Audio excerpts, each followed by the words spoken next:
I just got out of seeing Mission Impossible Dead Reckoning Part 1, my most anticipated movie of 2023, coming off the heels of quite possibly the greatest action movie of all time, Mission Impossible Fallout. Now, in order to prepare for my viewing of Dead Reckoning Part 1, I decided to rewatch all six Mission Impossible movies within the last week leading up to this movie. And now I have them all fresh in my head, so where does Mission Impossible Dead Reckoning Part 1 rank among the films in the franchise? Well, it's better than 1 and 2 in my opinion, but after that it gets tricky.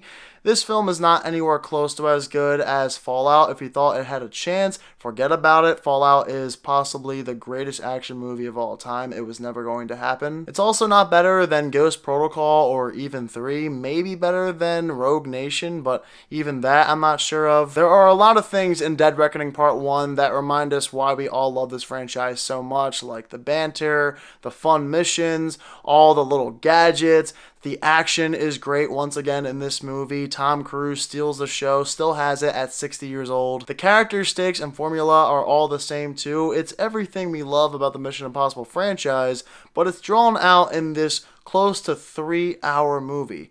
Why is it so long? Why does every movie have to be almost 3 hours nowadays? It's so annoying. It might also be the most confusing Mission Impossible movie to date too, because everyone's going after this key. You're not sure who's good, who's bad, and what their motivation is. And to be perfectly clear, the action does not hold a candle to the action we saw in Fallout. While it's still entertaining and some of it is good, it just doesn't compare. So Dead Reckoning Part 1 is a solid Mission Impossible entry in the franchise. It might not be one of my favorites, but I still enjoyed myself in the theater, and hopefully Part 2 is even better. This weekend I am heading to Florida for another vacation, but when I return I will have my re-ranking of the Mission Impossible movies, as well as my in-depth review of Mission Impossible Dead Reckoning Part 1. That's all I have for tonight, guys. I hope you enjoyed this quick review. I will see you all in the next video.